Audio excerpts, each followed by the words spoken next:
नमस्कार दोस्तों, आज है 11 अगस्त और स्पेशल करंट अफेयर्स में फ्रेंड्स आपका स्वागत है। आज का हमारा पहला क्वेश्चन है, भारतीय रिजर्व बैंक के गवर्नर कौन है?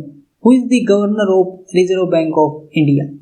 शक्तिकांत दास। शक्तिकांत दास को भारतीय रिजर्व बैंक का गवर्नर बनाया गया है। भारतीय रिजर्व बैंक ने गवर्नर शक्तिदास की अध्यक्षता वाली मौद्रिक नीति समिति की बैठक में प्रमुख मौद्रिक नीतिगत दरों को यथावत यानी कि वैसे का वैसा बनाए रखने का निर्णय लिया है। कल हमने आपको बताया था कि मौद्रिक नीति समिति के अध्यक्ष कौन होते हैं।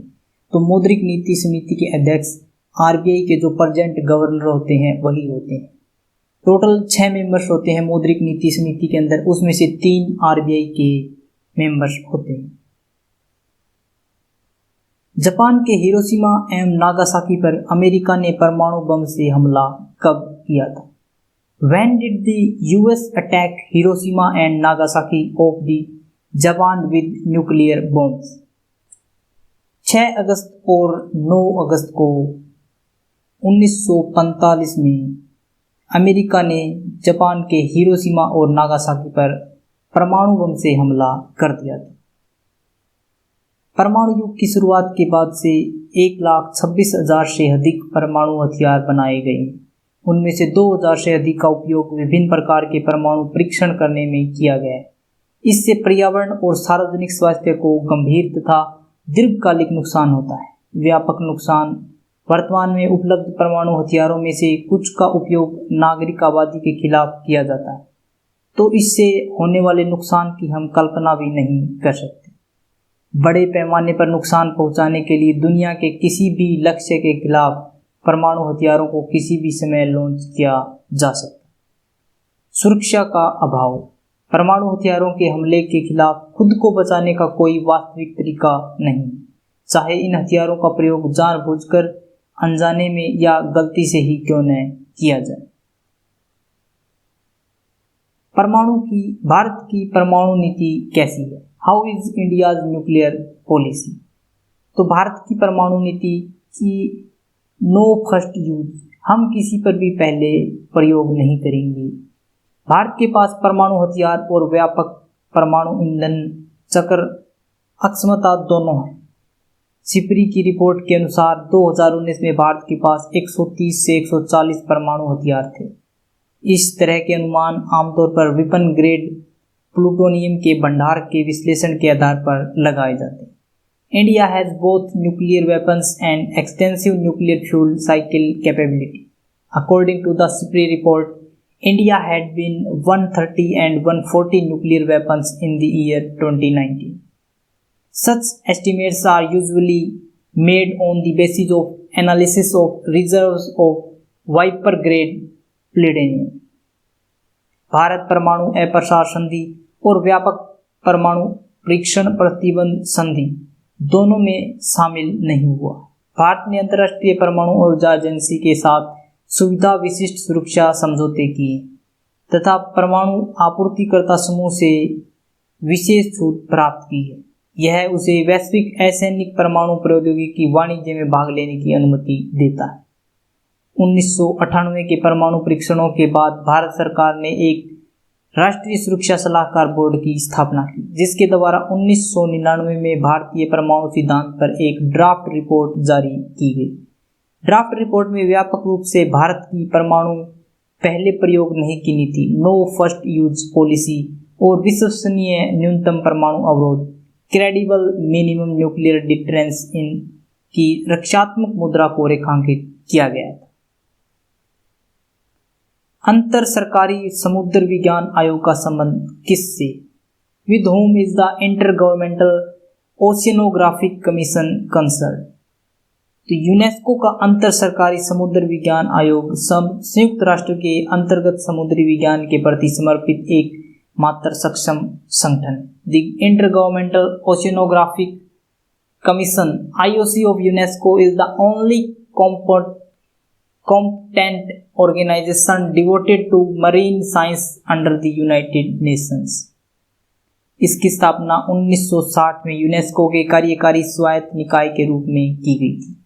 इसने 26 दिसंबर 2014 को आई सुनामी के बाद भारतीय समुद्र सुनामी चेतावनी और शमन व्यवस्था की स्थापना में मदद की थी। हमारा घर हमारा विद्यालय कार्यक्रम किसके द्वारा चलाया गया है? Our home our school programme is run by which? तो मध्य प्रदेश के द्वारा चलाया गया है हमारा घर हमारा विद्यालय।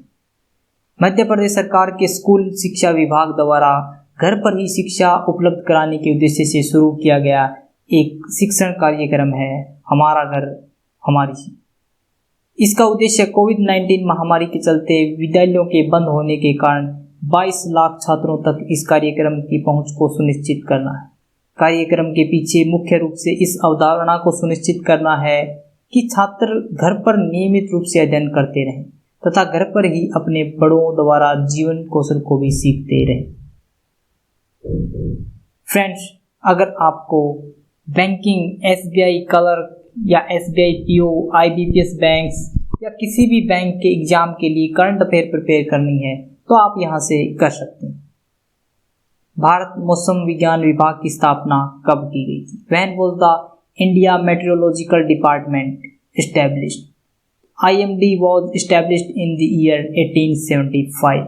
IMD की स्थापना 1875 में की गई थी। यह भारत सरकार के पृथ्वी विज्ञान मंत्रालय की एक एजेंसी है। यह मौसम संबंधी जानकारियों, मौसम पूर्वानुमान तथा भूकंपीय विज्ञान से संबंधित प्रमुख एजेंसी है।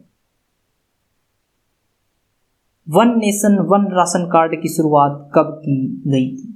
When was one nation one ration card introduce? 2019 में शुरुआत की गई है one nation one ration card की। इस योजना को 2019 में राशन कार्डों की अंतर्राज्यीय पोर्टेबिलिटी, इंटरस्टेट पोर्टेबिलिटी सुविधा के तहत शुरू किया गया था। इस योजना के तहत प्रवासी राष्ट्रीय खाद्य सुरक्षा अधिनियम 2013 के लाभार्थी देश में कहीं भी अपनी पसंद के किसी भी उचित मूल्य की दुकान यानी कि फेयर प्राइस शॉप से अपने हिस्से के खाद्यान्न कोटे की खरीद कर सकते हैं। ऐसा योजना के तहत पात्र व्यक्ति द्वारा आधार द्वारा प्रमाणित अपने मौजूदा राशन कार्ड का उपयोग करके किया जा सकता है।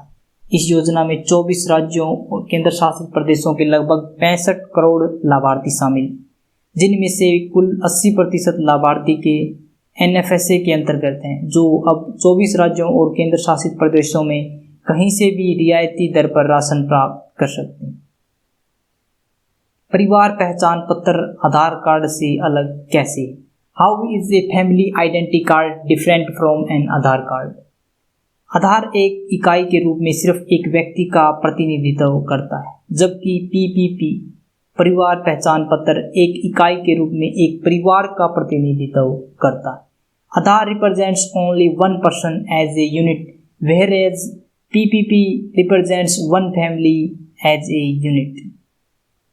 क्या हरियाणा के प्रत्येक परिवार के लिए PPP लेना अनिवार्य होगा? हरियाणा के प्रत्येक परिवार के लिए PPP प्राप्त करना अनिवार्य नहीं होगा, किंतु सरकारी योजनाओं के तहत लाभ पाने वाले परिवारों के लिए यह अनिवार्य है। इसके अलावा जब भी कोई परिवार किसी भी सरकारी योजना का लाभ उठाना चाहता है तो उसे पात्र होने के लिए पहले PPP प्राप्त करना होगा।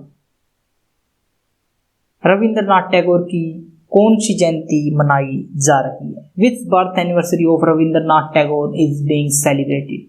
तो 150th बर्थ एनिवर्सरी 150वीं जयंती मनाई जा रही है रविंद्रनाथ टैगोर जी की। रविंद्रनाथ टैगोर का जन्म 7 अगस्त 1871 को ब्रिटिश भारत के कलकत्ता के जोरासांको में हुआ था। 1890 में रविंद्रनाथ टैगोर ने कलकत्ता स्कूल ऑफ आर्ट में भाग लिया, जहां उन्होंने ओ लिघार्डी से पेस्टल और सी पामर से जैसे यूरोपीय चित्रकारों से तेल चित्रकला का उपयोग करना सीखा। 1905 में बंगाल विभाजन की घोषणा के बाद राष्ट्रीय आंदोलन के बढ़ते प्रभाव के वातावरण में रविंद्रनाथ टैगोर ने 1907 में अपने बड़े भाई गगनेंद्र नाथ के साथ मिलकर Indian society of oriental art की स्थापना की, जिसके द्वारा प्राच्य कला मूल्यों का पुनर्जीवन एवं आधुनिक भारतीय कला में नई चेतना जागृत हुई। आपके सबसे असंतुष्ट ग्राहक आपके सीखने का सबसे बड़ा स्रोत। कोई भी व्यक्ति आपसे नाराज रहता है, या कोई आपके साथ बातचीत नहीं करता, तो आपको उसे अपना दुश्मन समझने की बजाय आपको यह समझना चाहिए कि वह आपका सबसे बड़ी सीख आपको दे के जा रहा है।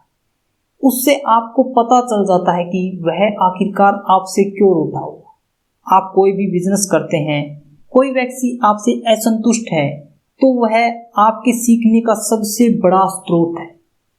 आपको उससे सीखना चाहिए कि आखिरकार वह आपसे असंतुष्ट क्यों है। Question of the day friends, परिवार पहचान पत्र किस राज्य में बनाए जा रहे हैं? Option A Haryana, option B Gujarat, option C Himachal Pradesh और ऑप्शन डी पंजाब। किस राज्य में बनाए जा रहे हैं परिवार पहचान पत्र PPP? फ्रेंड्स, अगर आपको वीडियो अच्छी लगी तो इसे लाइक करें, शेयर करें और हमारे चैनल को सब्सक्राइब करें ताकि आपको नोटिफिकेशन मिलता रहे। अगर आपको इसकी PDF चाहिए तो आप हमारे टेलीग्राम ग्रुप से डाउनलोड कर सकते हैं, जिसका लिंक हमने डिस्क्रिप्शन बॉक्स में दिया हुआ है। आज के लिए फ्रेंड्स इतना ही। Thanks for watching.